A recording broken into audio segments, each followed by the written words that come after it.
Someone once said to me, "You're a late bloomer," and I think I was a really late bloomer in a lot of ways because in my early life, I was interested in a lot of things. When I was a kid, my dad was a lawyer when I was growing up, and so I was certain I was not going to be a lawyer. I didn't want to be like my dad.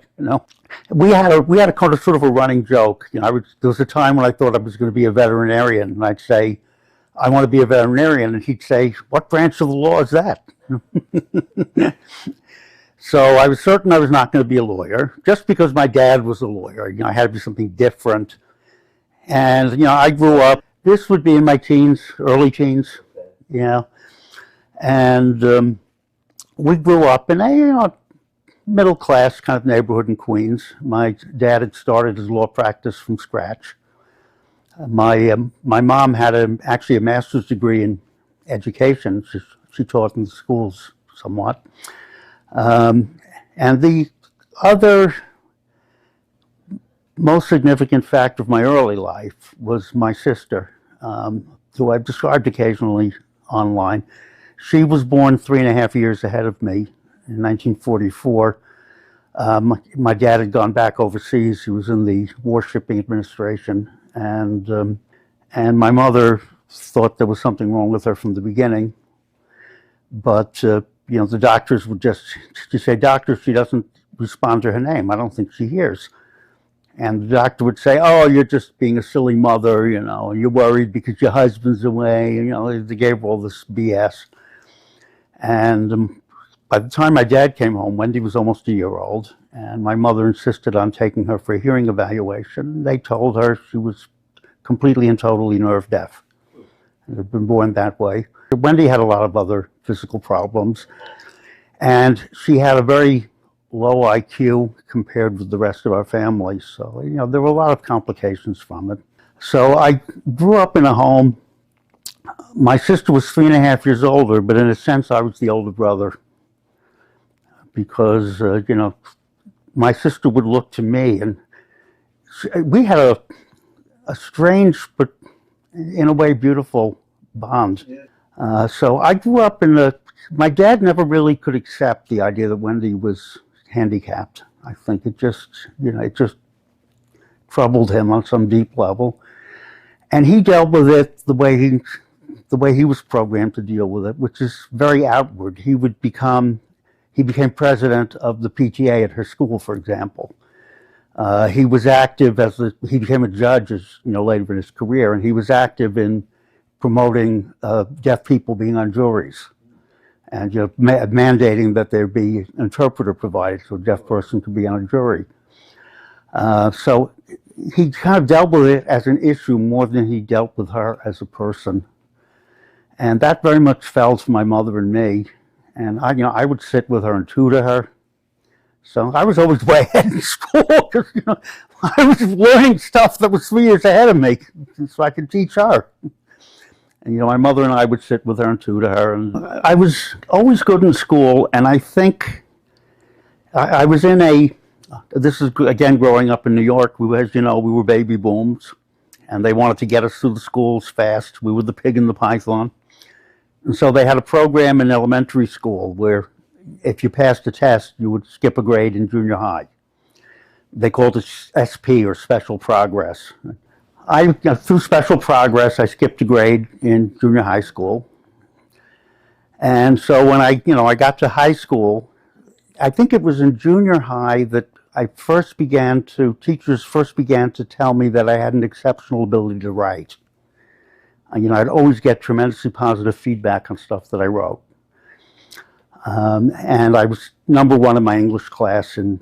But I was in a creative writing class in high school, and I was kind of the ace of that class. I was the one who was always called on. The teacher, wonderful woman, I loved her. She was one of the people who guided me to apply to Amherst, in fact. It was a combination of things then. Around the time I was 12, I was in a summer camp with boys who I had not known really before, and they had kind of a clique. So I was always an outsider, and I was younger than them. Did that bother you? Yeah, it bothered me to be an outsider. I tried to connect and really wasn't successful, and they they would make fun of me because I was chubby, and they'd make fun of me because I was not sexually developed. If you pardon, I was 12 years old. People develop at different rates. We know that. But they would make fun of me for that, and I became very self-conscious. And so, kind of two things happened. I realized I'm really good in school, and I don't really fit in socially. That was kind of the way I saw myself. So I threw myself very much into my schoolwork, and I excelled in school, obviously. I thought I was headed for a scientific kind of career, medicine or something like that. My dad was a lawyer, and he and all of his lawyer friends would always tell me, I realized with hindsight how much my dad shaped my life in a way that I hadn't really fully understood back then. For example, when I was in high school, he started pushing me to apply to a summer National Science Foundation program. And I said to him, I won't get into that. It's very selective, blah, blah. And his answer was always the same. How do you know if you don't try? So I did apply, and I was accepted. And this was the Jackson Laboratory in Bar Harbor, Maine. And again, it was kids from all over the country. And again, I had this feeling of not quite fitting in. I discovered afterwards, strangely enough, and I was not at all into dating girls at this point, because I saw myself as, I'm not going to be, girls aren't going to be interested in me. Look at these other guys with their muscles and their deep voices and everything else, and I'm just this, fat little kid with a round face. That's how I saw myself. So, I don't have to tell you this. As they say, youth is wasted on the young. The stuff we worry about when we're young. But in any event, I very much withdrew into myself. I was very much a loner. I didn't spend a lot of time with other people. My senior year in high school, I was into stamp collecting big. And around the time that President Kennedy was assassinated, I went into a stamp, downtown Manhattan. There was what was then called the Stamp District on Nassau Street. And I went into a stamp place and wanted to buy one of the issues that related to Kennedy. And the woman behind the counter said to me, you seem like a smart boy. Would you like a part-time job? And I loved it because I was really into stamp collecting. And I was so enthusiastic about it that all the customers loved me. They always wanted me to serve them. But it kind of fit in with everything else that was going on. I had really no social life of any kind. I didn't date at all.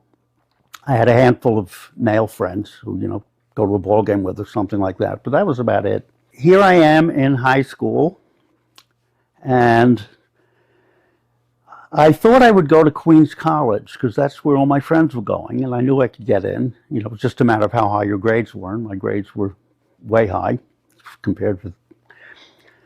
And here's the interesting thing. My dad had grown up in Waterbury, Connecticut, and his parents were immigrants from Russia. His dad was a watchmaker. And they had a family that was a marriage that was arranged in the old country. And they were very different personalities, his father and his mother, and they really did not get along. I mean, even when I was a kid and we would visit them, they lived in different places. They didn't live together. And I never fully understood that. But my dad had left home when he was 16, and he lied about his age to get into City College. He was a month short of being minimum age. And he went to City College at night, and he washed dishes, and he sold shoes, and he shined shoes, and he did whatever he had to do to support himself. So, with hindsight, I have just tremendous respect. What he did is what made my life possible. And, I came to understand that. I didn't fully understand it, really, until later on in life, when I was in my early 40s, and I was general counsel of the New York Bankers Association at that point, and my dad was not doing well. I would go to see him in the hospital, and we would just talk, and we had kind of a structured relationship when I was younger, which is kind of a joking relationship. There was not a lot of real intimate personal contact. It was hard for him to really be open about himself. We would talk on a much more candid level, and I began to realize the lady I'm married to is because of my father. Going to the Jackson lab is because of my father. My father went to City College, and he used to say his dream, which was unattainable to him, was this perfect little college on the hill known as Amherst College, which I hadn't even heard of, frankly. But he knew about it growing up in Connecticut. And the same deal. He said to me, apply to Amherst. And I said, I'm not going to get into Amherst. He said, how do you know if you don't apply, if you don't try? It was 1 week to the day after the assassination of John Kennedy, and my parents and I drove up for an interview with Dean Wilson. And we went up there, and here are all these kids and their parents in their little jackets and sport coats and ties and everything. And I'm waiting my turn, and they're going in and out like one every 15 minutes, very businesslike, very brisk. He shows one out, next one shows in. So finally he shows me in, and he starts asking me questions, and he's looking down at his paper. He's not even looking at me. He's writing notes. And I wanted to say something that would be different. So I was interested in animals at that point. I thought I might be a veterinarian. I had done an experiment with dogs when I was at the Jackson lab. But I had gotten very interested in herpetology. I had been collecting snakes and lizards in particular. Very tolerant mother. She let me build we called it, you ready? The Glass Menagerie in the basement of our house. I had all kinds of animals, but I had different kinds of snakes. I had lizards. I had a rabbit that ran around the house. I had birds. I had fish. I got you name it. So he said to me, so what are your hobbies? And I said, well, I play classical piano, and I'm into herpetology. And at that point, he put his pen down and he looked at me. He said, herpetology? Snakes? I said, well, the study of reptiles and amphibians. He said to me, how does a kid from Queens get interested in herpetology? And I told him about my experience at the Jackson lab. I had a garter snake, big fat garter snake I'd caught, and I wanted to bring it home. And we had these big round cans that potato chips came in. So I took one of those cans, I punched holes in it, put the snake in it, and we're in the car on the road, and I have the snake in the container next to me. And my mother's friend said, that snake better not get out of there. I go, oh, don't worry, Minna, it's not going to get out. Well, what happened is the snake was a female garter snake, and female garter snakes bear their young live. And she started giving, that's why she was so fat. And she started giving birth. And the little snakes, she couldn't get out through the holes I punched, but the babies could. And they start oozing out through these holes. How big were they? Yeah, they're like the size of a pencil round or something like that. Little tiny things. They were cute. And, they have a lot of them. They have 20 or 30 at a time, so. And Minna is driving. We're going down the highway at 60 miles an hour. Oh my God, if Minna sees this, we're going to crash. So I'm catching these little snakes and popping them back in the top as fast as I can. And I finally said to Minna, can we stop at the next rest area? I didn't tell her why. And when we got there, I carried the can over to the woods and let all the baby snakes out into the woods. So I tell this story to Dean Wilson, and he's cracking up. Then I tell him the story about the experiment I did with the dogs. We had 12 dogs, 4 beagles, 4 Basenji, and 4 Shelties, Shetland sheepdogs. And they were all male except one. We had 1 female Sheltie, and that proved to be significant because the way we set up the purpose of the experiment was to see if dogs bred for different purposes would have a preference for one kind of odor over another.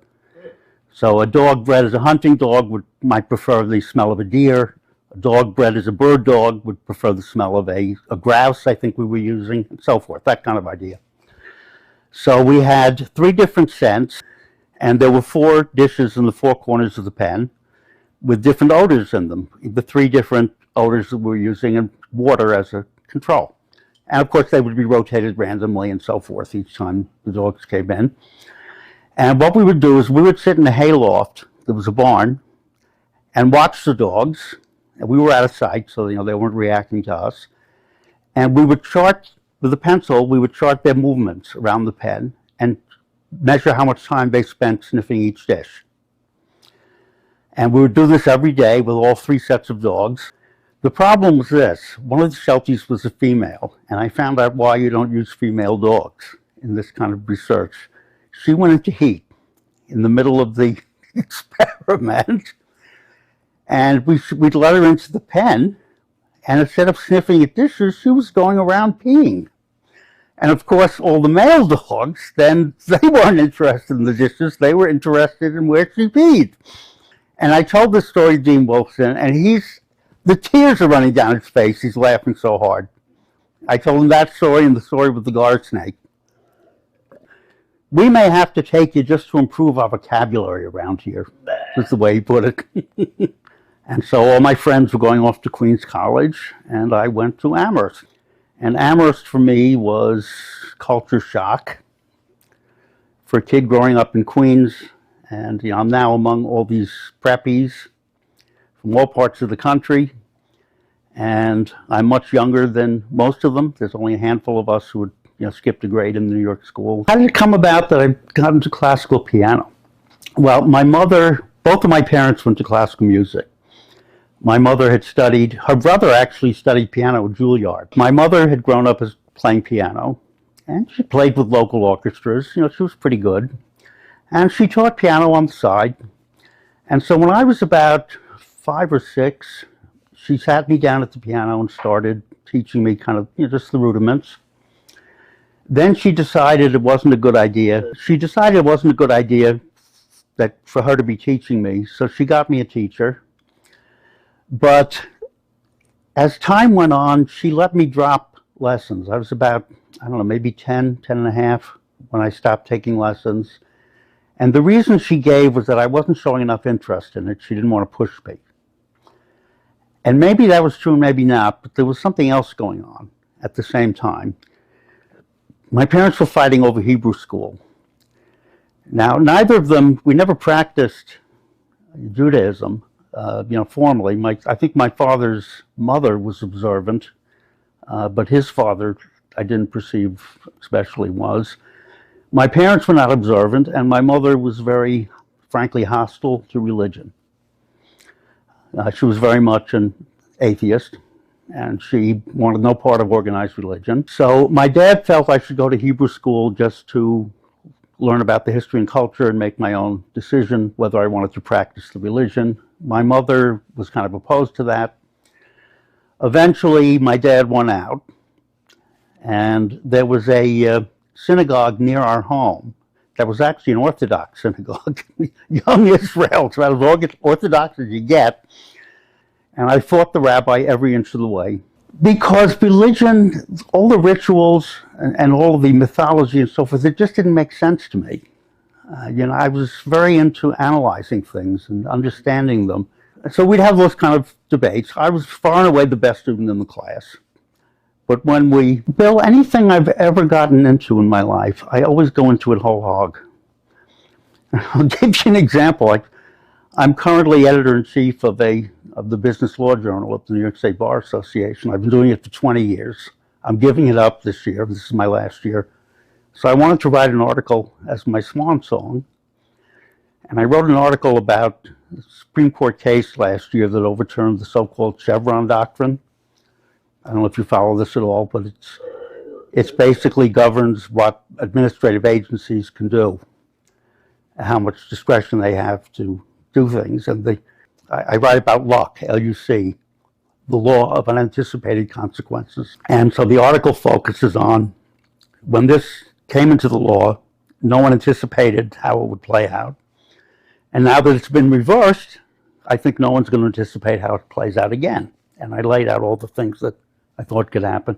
Well, anyway, I got into writing this article, and she'll tell you, it's hours and hours just researching. But I'm like that. I get totally immersed in whatever I'm doing. I will never let AI write anything for me. I'm too proud of the way I write. The way I write defines me.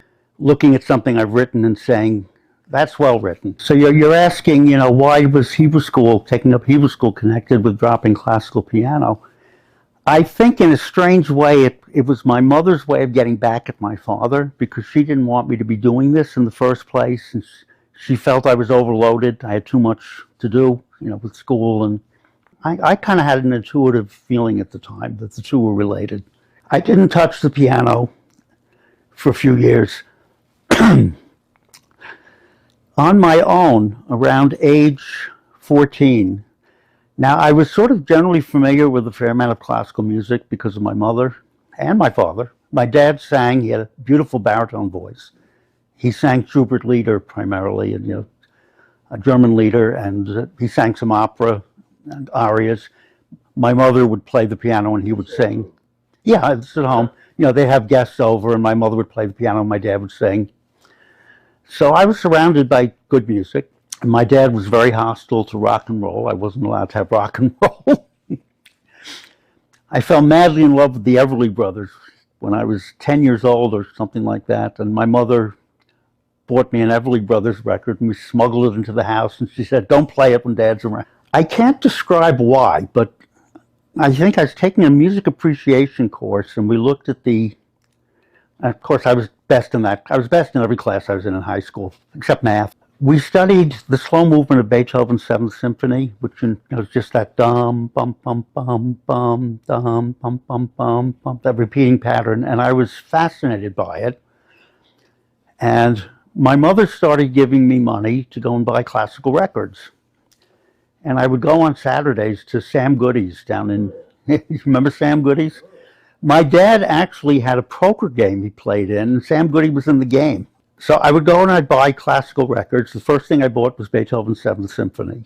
And I was just absolutely bowled over. I was totally in love with it. The whole thing, the whole symphony. And so I couldn't get enough music in general, and I couldn't get enough Beethoven in particular. And my senior year in high school, I was just totally obsessed with the music of Beethoven. So classical music became my passion. I started tinkering around with the piano again, and my mother picked out one of the easier Beethoven sonatas, Opus 49, number 1, G minor. It's called the Leichte Sonata, easy sonata. It's not easy. It's easier.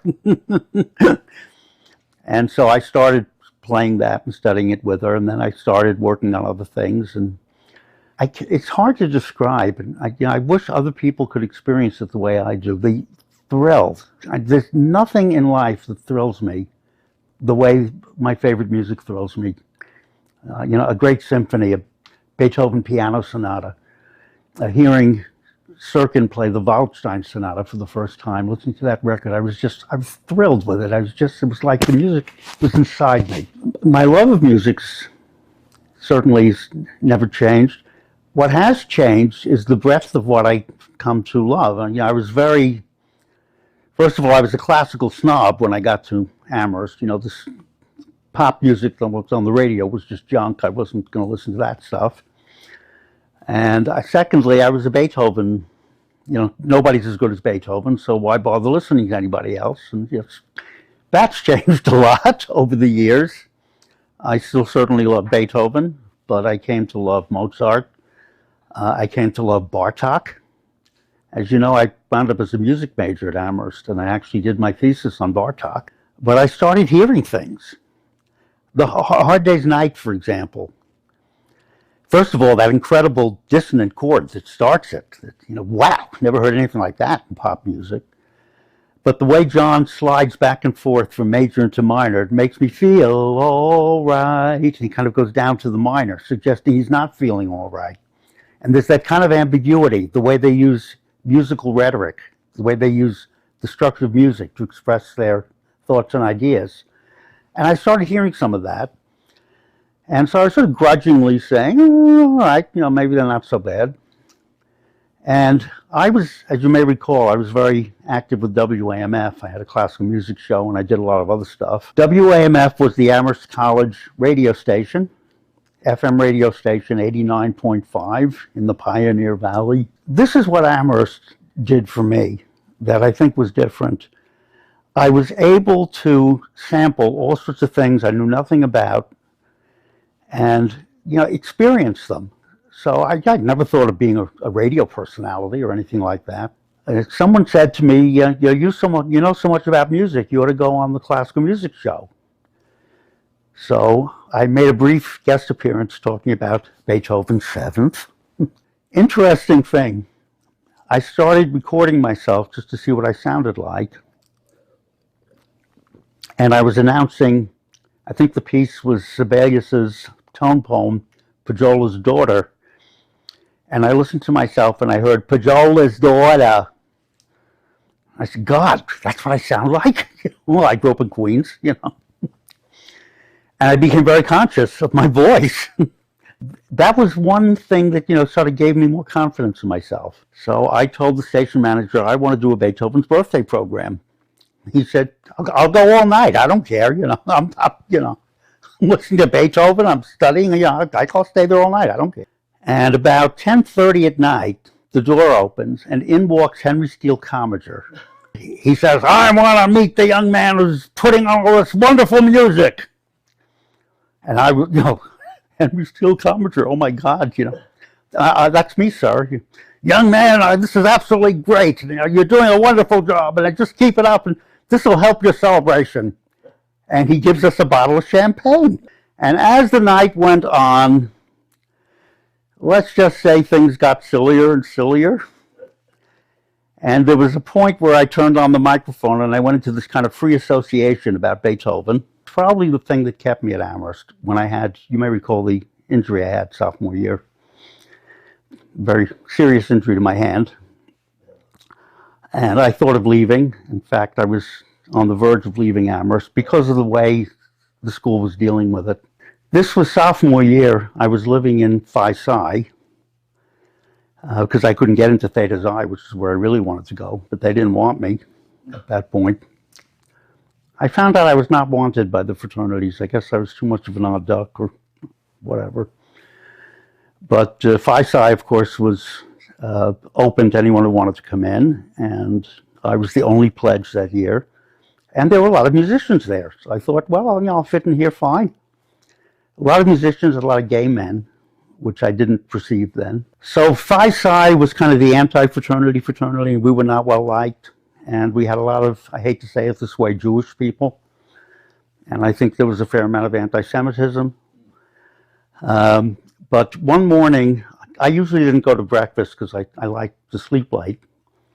And one morning I had an exam, so I got up early. I went down to the dining hall. And you may not remember this. We were allowed to take seconds of everything except orange juice. Don't ask me why, that was the rule. I never go to breakfast anyway, so I'm entitled to more than one orange juice if I want one. So I went back to the serving area and I took an orange juice and a glass of water, and I'm walking back to my table, and suddenly I am shoved from behind and I go flying face down onto the floor. One of the guys working on the dining crew they were football players. And this was the tight end, a fellow named Fred Lofgren. Fred Lofgren was 6'1", and it was a big football player type. So when he shoved me, he really sent me flying. And I hit the ground face first. And he turned around and said, "You took 2 juices." And when I got up, I looked at my hand, and my right thumb was almost severed. It was hanging back. The glass of water had gone right through my hand. And I remember the head of the dining hall came over. He turned white as a sheet when he saw me, and he quickly helped me up, and he wrapped my arm in towels and drove me down to the infirmary, yeah. I don't know if you remember Dr. Brown, or as we used to call him, Mr. Brown, the campus veterinarian. He was hungover. He wasn't there when I got there. They had to call him. He comes in. He's clearly hungover. And he looks at my hand and he says, well, you know, this is going to need surgery. I can't do anything with this. We're going to call the hospital to get you in. But I didn't know then, the wheels were turning even then administratively. Amherst wanted only to keep this thing as quiet as they could. So the brilliant idea they come up with is that Fred Lofgren should drive me over to Northampton to the hospital. So not only after this guy almost killing me, the doctor later told me, you know, another quarter inch or so, and you probably would have bled out. Stitched my hand back together, stitched my thumb back on. You can see the stitch marks there. But the first thing he said to me when I walked in, he said, Dave, I want you to know we don't approve of what Fred did to you.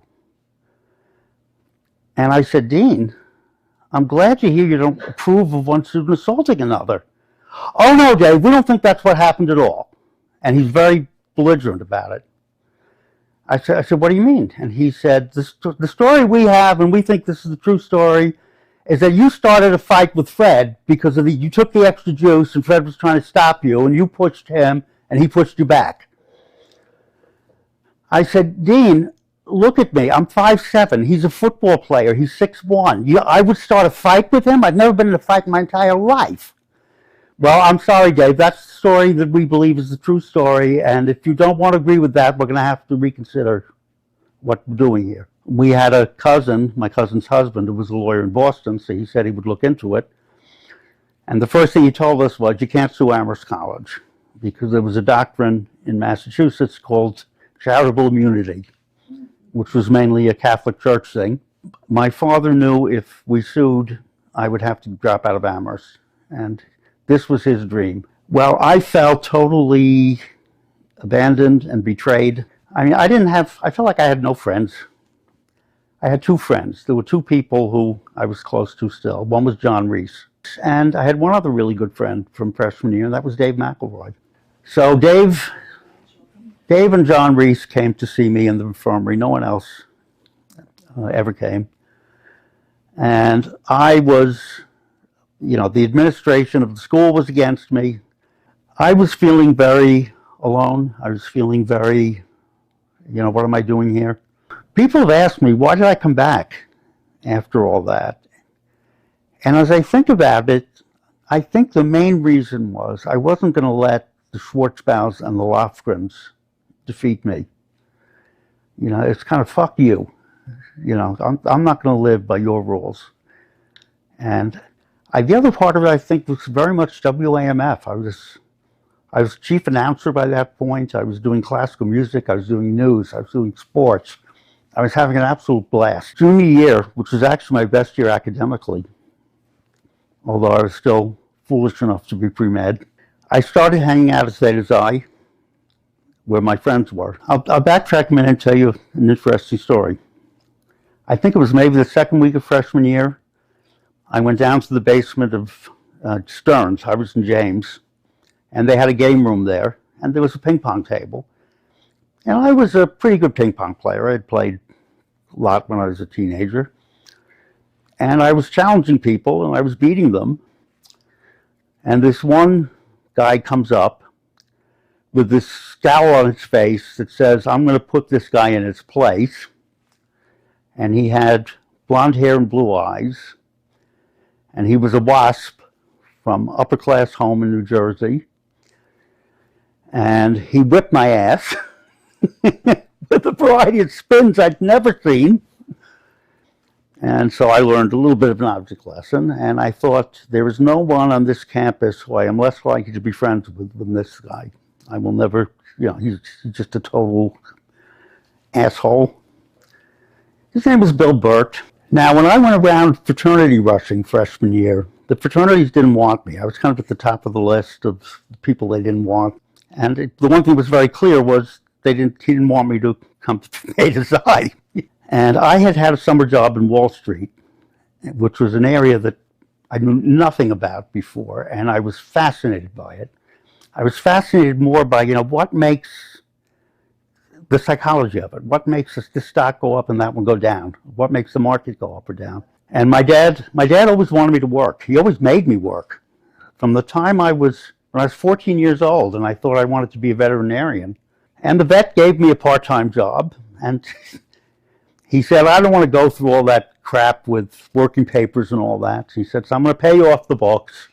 $1.25 an hour, minimum wage. I went there every frigging day because he wasn't going to come in the middle of the summer and clean out the dog cages and wash down the floors and take the dogs out to poop and so forth. I did that. Turned out, later years, I was extremely allergic to dogs, and we don't have one. So I had a work ethic. My dad, working was part of life. He didn't let me slack off. He didn't let me goof off. And there was a company then there were two companies. One was called Carlisle of Jacqueline. The other was called Decapit and Doremus. Neither of them still exists. Both of them had one particular function, which was to clear odd lots. An odd lot is less than 100 shares of stock. And all odd lot orders from all the brokerage firms would get funneled into one of these two companies. So it was basically a duopoly. So Carlisle and Jacqueline had a summer trainee program. I was in my room at Amherst, and I get a letter in the mail from this company I never heard of, Carlisle and Jacqueline. Welcome to our summer program. So the job was actually kind of fun. And at the end of the day, one of our jobs was we were given lists by the various brokerage firms, and they would want to get the end of the day price. So you would call up a broker at one of these firms, and you'd be looking at the board and reading off his list. And we used to compete with each other on who could get through the list fastest, which meant you had to memorize the layout of the board. And that was I don't know exactly where to look for this stock and for that stock and so forth. We started a competition investing in the market. We each had a hypothetical $100,000, and you could invest it however you wanted, and we'd see who won at the end of the year. So as with everything else I've ever done, once I got into it, I got very into it. And I started reading up about finance, and I'd walk into Merrill Lynch offices and pick up research reports on stocks and just start reading those, just to learn as much as I could. So anyway, here I am, senior year. Yeah, you're saying it's something I had innately. I think that's correct. It's always been true. When I get into something, I get into it all the way. It was true for a time I was a competitive bowler, believe it or not. I'll tell you that story. And I was I took a camp with a PBA bowler where he worked on my game. We completely reshaped my game over a week. I really, I would practice. I'd go out and bowl 10 games in 2 hours till the sweat was pouring down my face. And I competed at the top level in senior tournaments when I was past the age of 50. Never won one. I made it to the finals a couple of times, never won one. But I got pretty good. But that's the way I was. When I got into something, it was all the way. When I got into tennis, it was all the way. I was playing 2-3 times a week until I blew out my knee and had to quit. So I think, Bill, it's just really the way I'm programmed. If something catches my attention, then I'm all in. And if it doesn't, I just ignore it. Once it's something that grabs me, then I'm all in. Absolutely. So I'm talking about my experience in Wall Street with someone at Zeta's Eye, and Bill Bird is listening. And he gets very interested, and he comes over, and he starts asking me questions. Well, one thing led to another. And so this guy who I thought was the least likely person at Amherst I'd ever be friends with, by the middle of senior year, we were inseparable. I mean, we were together constantly.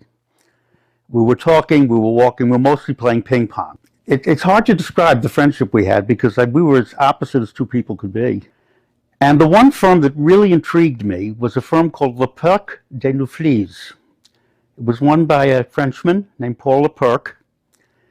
Interesting story. His father had been in de Gaulle's wartime cabinet as finance minister, so he was very well known in France. He went to Harvard Business School.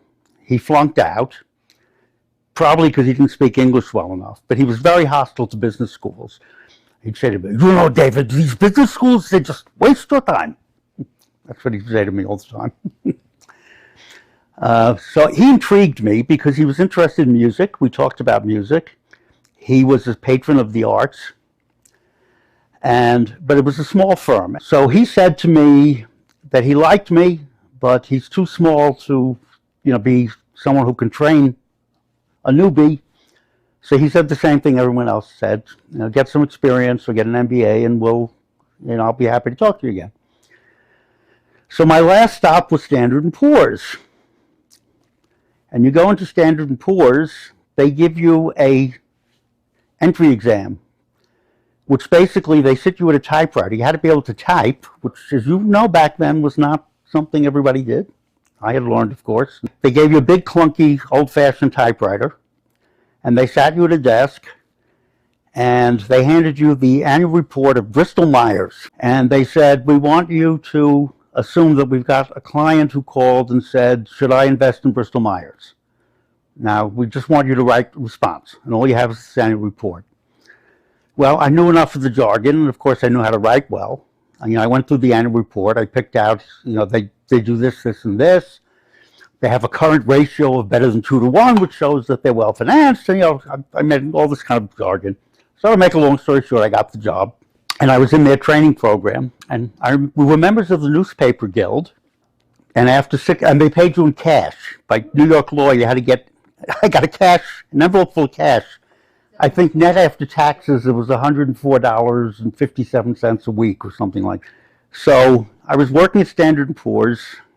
I was there for 6 months. That was when I started dating Jackie. We had just met. That's a story in itself, which I'll tell you. I was writing after the training period. They put you through a training program. And then they assign you an industry group to cover. It's whatever industry group is open at the time. At the time, it happened to be trucking and containerized shipping. And Standard & Poor's was then on 7th Avenue, way downtown, which was right in the trucking district. I was the trucking industry analyst. I'll never forget my first day on the job. We had open cubicles, so we could hear each other. And somebody calls. He's a broker from a brokerage firm. And he says to me, what do you think about McLean Trucking? I said, well, sir, I just started I'm brand new at this job, trucking industry, and I'm just learning the names of the companies. Just tell me, I have a customer who wants to know about McLean Trucking. Tell me whatever you can tell me. I said, well, sir, I really can't tell you much. And he said, you think they'll make $3.50 a share this year? $3.50 a share. So everyone's watching me, and they're kind of smiling. So I do this. I said, hold on, let me consult with someone. I took out a coin, I flipped it. Yeah, I think they can make $3.50 this year. Thank you. And he hung up. I had very mixed feelings about the whole industry, based on just how I saw these things work. But I'd been there about a year. I was bored to tears. So one day I wrote a letter to Paul LePerc. I said, Mr. LePerc, you may remember me. We had an interview about a year ago, and I've been at Standard & Poor's now for a year, and I've been trained in the training program. I'm covering the trucking industry. I'm writing all sorts of things. And I said I'd be interested in working for you. And 2 days later, of course, it went through the U.S. mail back then. We had no email. We had no fax machines. We had, nothing. My phone rings, and I pick up the phone, and I hear, Glass? This is LePerc. Oh, hello, Mr. LePerc. How are you? He said, Glass, you will be in my office at 3 this afternoon. Blah, blah, blah, blah. Okay, Glass? Good. I see you then. And he hangs up. That was how he functioned. He gave orders. He didn't. I made up some pretext about not feeling well, and I sneaked out. And LePerc's office was then on 5th Avenue and 45th Street. The Fred F. French building, very nice Art Deco building. We had a very good interview. And a few days later, Ken calls me back, and he says, can you come into the office? He said, Paul's in Europe, but he said, I want to talk to you. And I thought I would shoot for the moon, so I said, I want $10,500. And that was like 50% more than I was making. So when I come up to talk to Ken, he says, we'd like you to come and work for us, and we'll offer you $9,000 to start. I said, Ken, I'd love to come and work for you, but when I spoke to Mr. LePerc, I told him I wanted $10,500. He said, well, I can't authorize that. Paul's out of town, so we're going to have to wait till he comes back. So we shook hands, and I left. And I was thinking, you stupid idiot. You want this job, and now you're going to lose it because of that. Well, I had to wait almost a week till Paul came back, and he calls me, Glass, this is LePerc. You will be in my office at 4 o'clock, And he hangs up the phone. So I went up there. So the door to the library opens, and Paul shuts the door behind him. And he's looking at me with a scowl on his face like this. And he says, he doesn't say hello, he says, "So, Glass, why are you worth 10,500? And my heart is beating 1,000 times a minute with nerves. But I had my answer prepared. I said to Mr. LePerc, "I'm worth a lot more than 10,500 to you, and I'm going to prove it. But that's how much I want to start." And you could see he was trying to hide a smile when I said that. He goes like this. And so he finally says, "All right, Glass, here's what's going to happen. On October 1, you're going to come to work for me for 9,000. He says, on January 1, no, January 2, January 1, we're not open. He says, on January 2, you will come into my office, and I will tell you one of two things. I will say, Glass, you're making 10,500, or Glass, you're fired." "Well, what's the matter, Glass? You said you're worth a lot more than 10,500. So, make a long story short, I took the job. He and I clicked because of music as much as anything else. But we would have meetings where we would talk about stocks, and he'd say, what do you think of this?" And one of the people would start talking, and he'd cut him off. "Here's what I think." He was very much, he owned 90% of the firm. He had 3 partners who owned 10%, and he very much ran everything. But he would take me with him when he went to meetings because he just liked talking to me. We'd talk about music almost nonstop.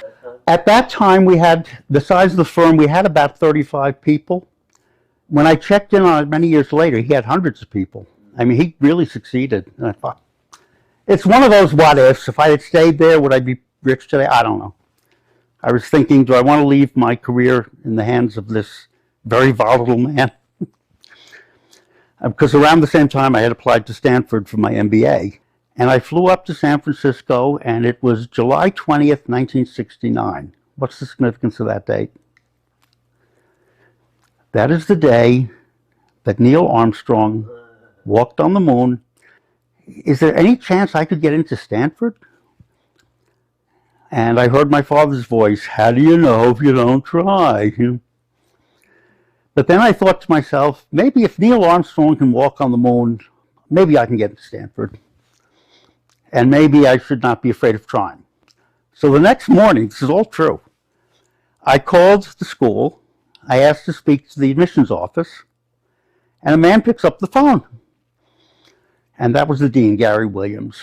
He was one of the best people I have ever known. I mean, I used to call him Dean Wilson West, but in ways he was even better than Dean Wilson. He was out to completely change the character of the school. It had all been white male and engineer. He was recruiting women, he was recruiting blacks, he was recruiting Mexicans. He was recruiting liberal arts people like me. And just like with Dean Wilson, I got into just, rambling conversation like I'm doing now.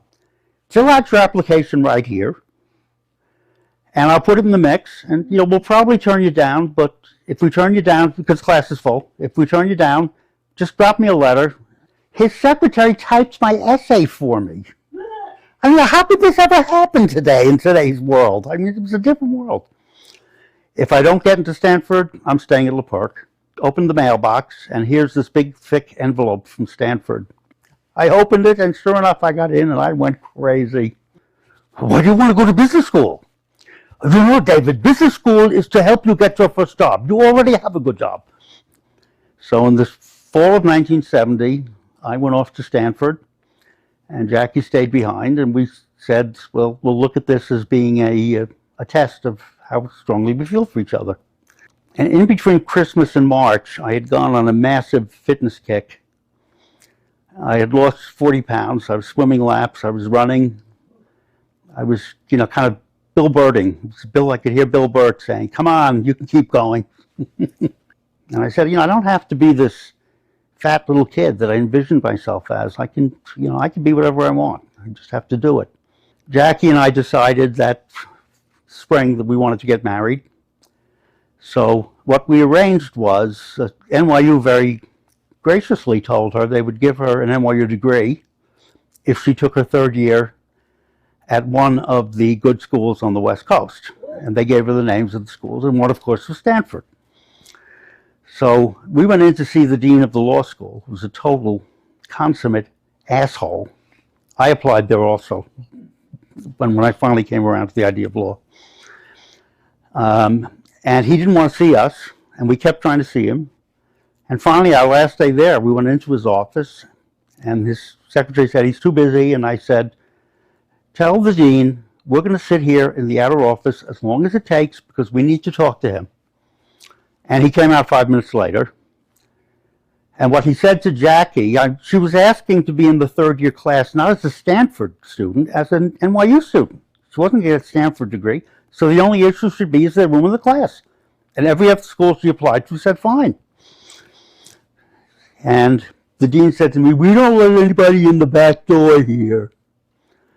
I said, Dean, she's not asking for a Stanford degree. She's going to get an NYU degree. Well, we don't care about that. And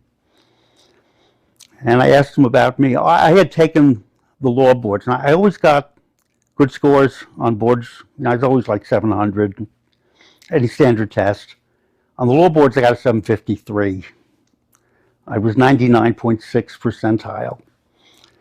And so I applied to Stanford Law for the joint business law program, and they turned me down. And why did he turn me down? My grades at Amherst weren't all that great because I was pre-med, and I was getting C's in organic chemistry and so forth. And all he cared about was the highest board scores and the highest undergraduate, and he was very open about it. He wanted Stanford to be rated at the top. We need to have the highest board scores, we need to have the highest undergraduate grades. And he said to me, well, Dave, you're the kind of guy, if we don't take you, we'll probably regret it, but that's the way it is, blah, blah. So I didn't get into Stanford Law. So I finished the MBA, and I didn't know what I wanted to do, except I wanted to be in the investment business. So I thought, well, where do I want to work? I wasn't thrilled about the idea of working in a big bank, which is where most of the jobs were. During that year, a man had come to Stanford to give a speech, and his name was Russell Goings, Goings, a black man. And I was aware of his name because I followed what was going on in the investment world. And remember, this is a couple of years after the Martin Luther King riots. And Russ had been a stockbroker with Shearson Hamel. And after the riots, he went to the chairman of Shearson Hamel, and he proposed an idea of opening a branch in Harlem. And the branch would cater an institutional clientele, but it would be located in Harlem, so they could hire local people. And he used to tell me when he was a kid, he'd go around shining shoes, and I think he grew up in Danbury, Connecticut, and he shined shoes in a Merrill Lynch office, and all this stuff was new to him, and a black kid growing up, and what does he know about finance? And he would say he wanted to get a job in that field, and his teacher would tell him, Russ, you're a bright black kid, you should be a teacher. They're not going to accept you in Wall Street, you're black, And that's the way things were then. Well, he was able to get hired as a stockbroker, and he went to the chairman of Shearson Hamel at the time, after the riots, and he said, I want to open this branch in Harlem. It'll cater to institutional clients, but we'll hire local people. And black kids like me will be able to see something like this and say, that's something I could do. So it was very idealistic. And of course, it appealed to my idealism. And he was coming out to Stanford to speak so that when the office was capable of standing on its own, it would go independent. Okay, so it all sounded very high-minded and idealistic. And I get back to my room, and the phone rings. He says, hi, Dave, it's Russ Goings.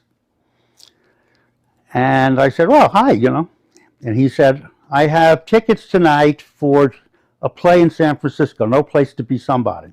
And over dinner, he said to me, I want you to come and work for me. And next summer, come work for me over the summer, writing stock reports.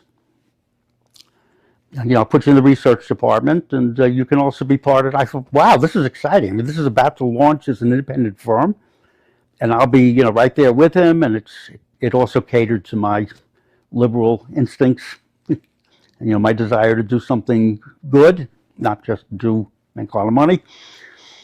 So I accepted the job for the summer. So, yeah, you asked me where, Jackie, she wasn't able to get into Stanford, but all the other schools accepted her. They were all happy to have her.